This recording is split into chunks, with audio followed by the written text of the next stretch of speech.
Stand still. Damn it.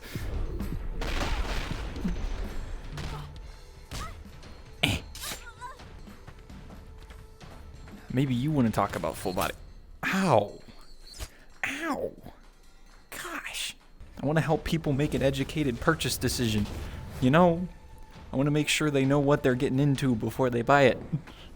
You know, but I can't do that if you're sitting here shooting fireballs at me. Frosty, are you Frosty, are you ready to do this? Yes. All right, let's get this party started. Okay, how did I word this in Discord? Because I worded it in Discord and then I forgot exactly what I said.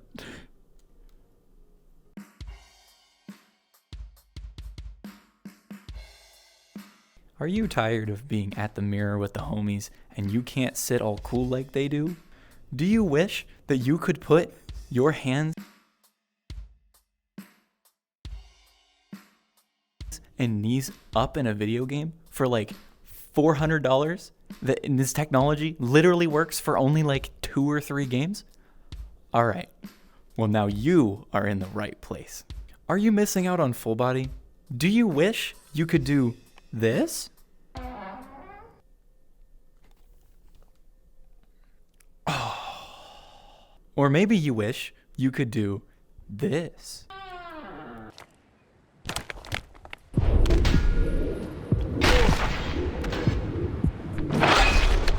So I realize that if you're watching this video, you probably already know how freaking expensive the full body is, right?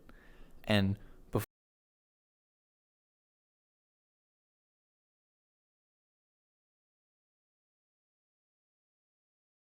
welcome back, gamers. I'm trusted user number 453, and it's been a month since we last filmed. Let's go! Welcome back. Woo! Can I get a little woo? Yeah! Hold on.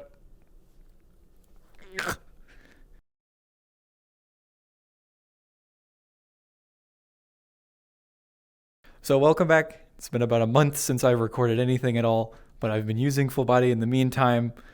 And I have some thoughts. Unfortunately, they aren't very organized, so it's going to be kind of rapid fire, like rambling type of stuff. But yeah, it's going to be good. Frosty's here. Frosty's still doing great. Are you doing great, Frosty? Okay, good. So it's really, really cool. The technology works really well. Like I'm on Vive 3.0s and Frosty's on Vive 2.0s. They're both, Frosty's got a little bit of lag from the game itself, but you know, that's not really Frosty's tracking quality. That's the game. Just like ping and whatnot. But the first thing, again, that I wanted to mention, the cost is insane. And by that I mean spending however much I spent. I may or may not put the number on the screen because it's very large. On, you know, this hardware and whatnot. It's overall not, I mean, like, there are other things I guess you can buy. I don't know. But yeah, so it doesn't change the way that VR feels, right? Like it still feels like VR, like my hand is still my hand. For head patting Frosty is still, it's still head patting Frosty. But now, you know, you may notice right there how I went like this and head patted Frosty instead of, I mean, I can't even do it anymore. It's like, and then head pat, you know what I mean? Like my legs are here and they're very real and it's nice. Wouldn't you say? All right, so with 3-point full body, you want to hit calibrate FBT. You'll see these little balls come up. You can see the one on my hip. Of course, my hips of the avatar aren't actually moving because they aren't calibrated yet, but that is my real life hip moving. You can see my feet move as well, but the avatar is in a T-pose because you want these spots to match up with approximately where they are on the avatar. This avatar is a little bit taller than me, and we can get to that in a second, but for right now, you're going to just press calibrate. The best way to do this is to just T-pose yourself, and then you have feet now. I do not know how to describe the way that it increases the immersion past what it actually does. And that is, you have feet now, right? Do you like feet? So with full body, right? VR is pretty immersive. Like, it's pretty immersive. But again, it's not like the difference between headsets where, like, if you put a Rift S on and then go to an Index, which is actually what I did, like, VR still feels like VR. It's just higher fidelity, I guess.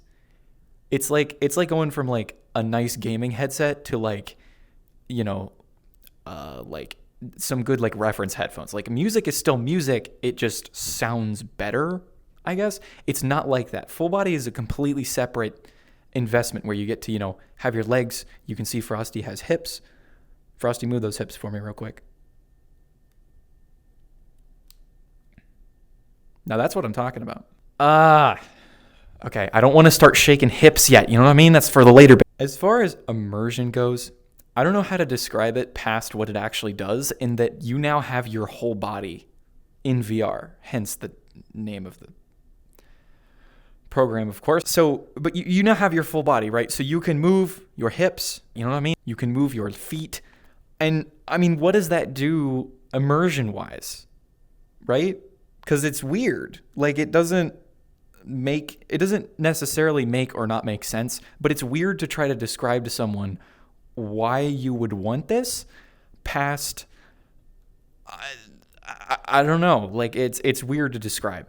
To talk about the support, right? In terms of VR chat, you've got, so I've got 3-point tracking, for example. I know there are some people who have a lot more than 3-point tracking, but let's say the average user will have 3-point tracking. So, you know, you'll have hips and then feet, right? But past that, your headset has no idea where you are, right?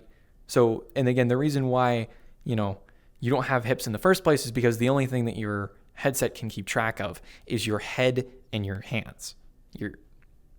Your hands. Microphone. When it comes to your knees and your elbows, your avatar just does the best at guessing. So in some cases, it looks completely fine with and without elbow tracking and knee tracking.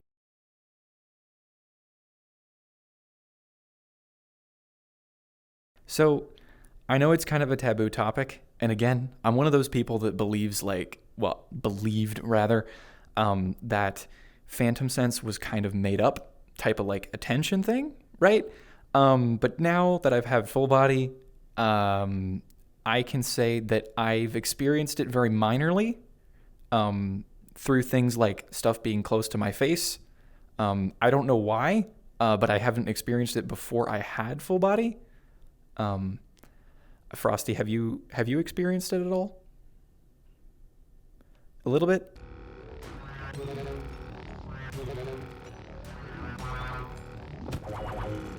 I guess you can say it makes Phantom Sense more vivid for some people, because I know some people who had Phantom Sense before they got full body. I know some people who had Phantom Sense after they got full body.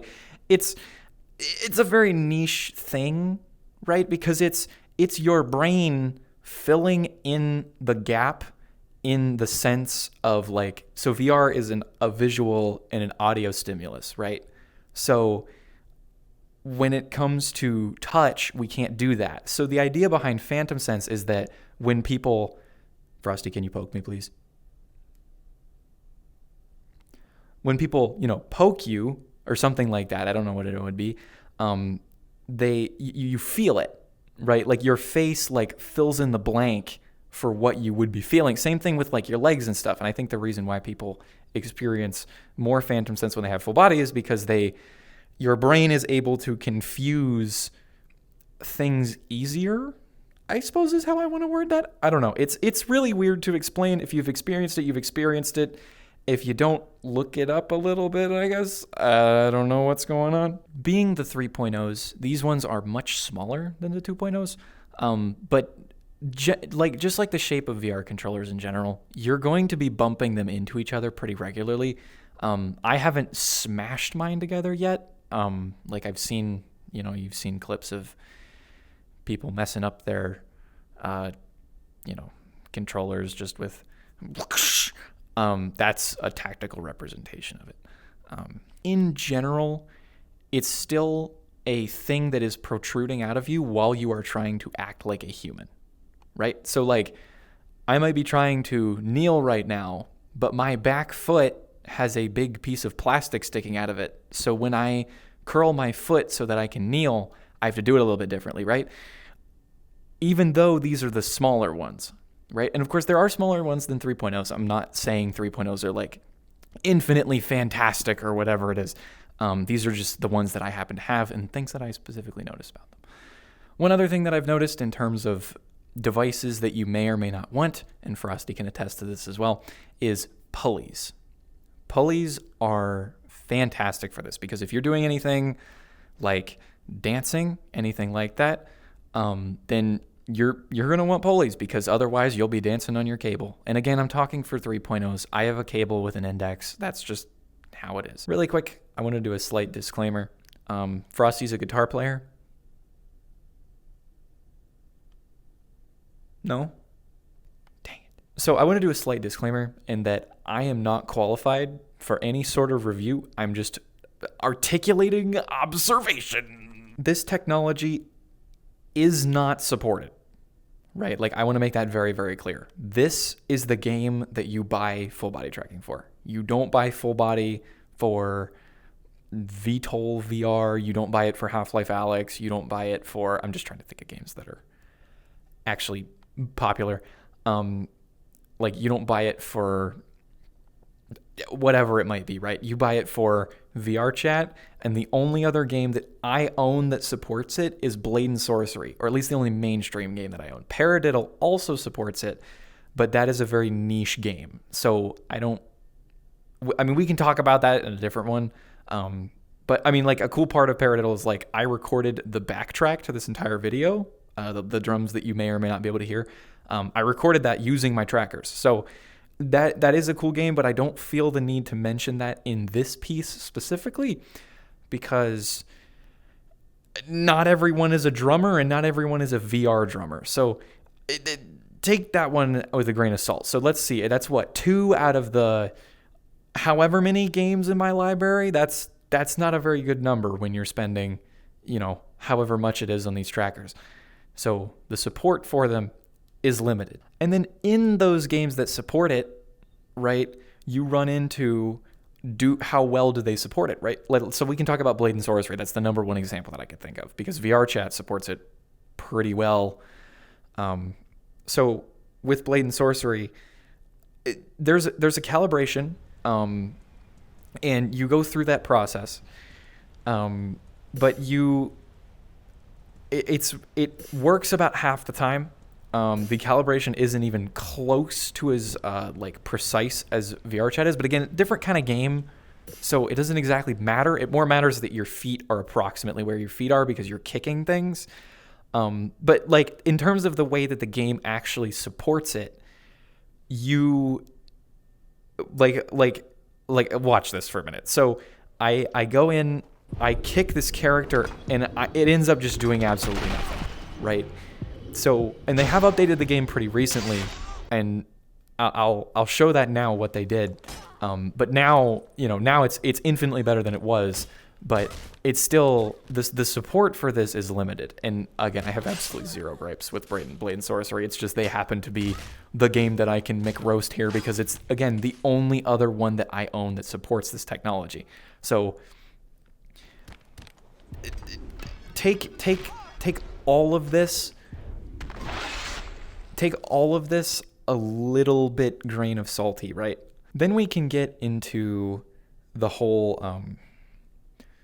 like height thing, right? So this avatar, my actual feet. So I'm gonna bend down now and I'm gonna touch my actual feet. My actual feet are here, right? So my extended finger is approximately where my feet are, right? So the point is that I am not as tall as this model is because this is a 3D asset. It has a certain real world height, and I am not that tall. I am 5'10", give or take. Um, and I have to, for certain models, my calibration will be, on the actual model itself, my foot will be, sometimes here at like the back of the calf or like halfway down the shin, not at the foot where it should be. So you run into this weird world where you need to almost custom tailor and find assets in VR chat, at least, that are custom fit to you.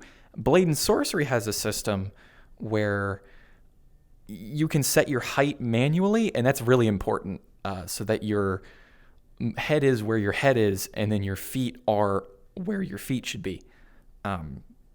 So yeah, that's been one of the weird parts of it, and I can show that in B-roll how like sometimes the tracker will come up to my. Okay, so let me give me this back.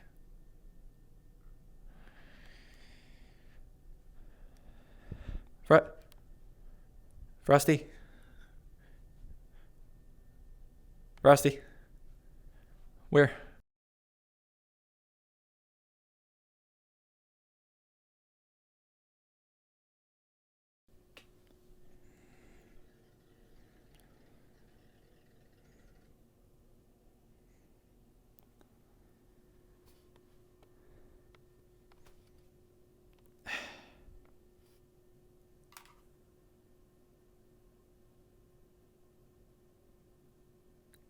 Frosty, we can't just. Okay. All right. Fine. We can do it. All right. I can't read.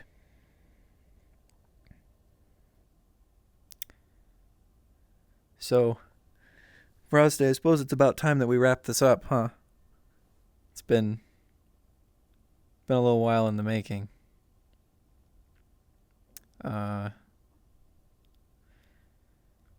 It's really like I've watched back all the footage, right? And I'm having trouble trying to think of if I want to do like I recommend this or if I don't recommend this, because it's a very complicated like thing, right? It's like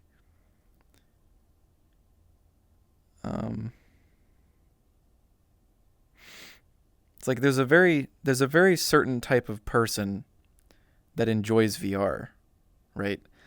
And I feel like people who really really like it, right? Like people who put more than 100 hours into their games. I mean, I think I have well over 1,300 hours in Steam VR between just like playing many different games.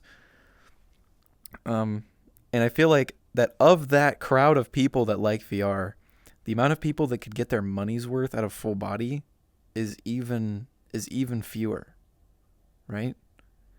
Which is kind of wild when you think about that because like there's a lot of people that definitely get this and definitely love it.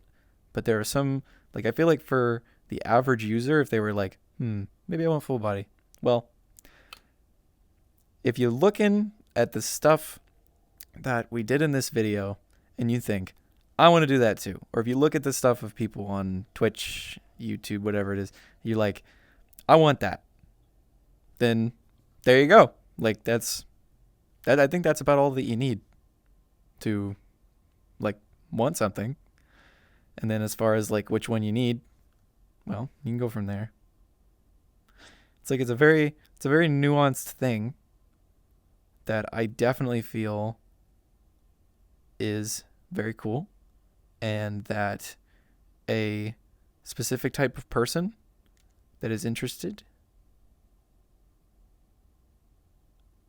I feel like that a type of person that would enjoy this would get their money's worth out of it. You probably already know who you are if you've gotten this far. So yeah. Go for it, I guess.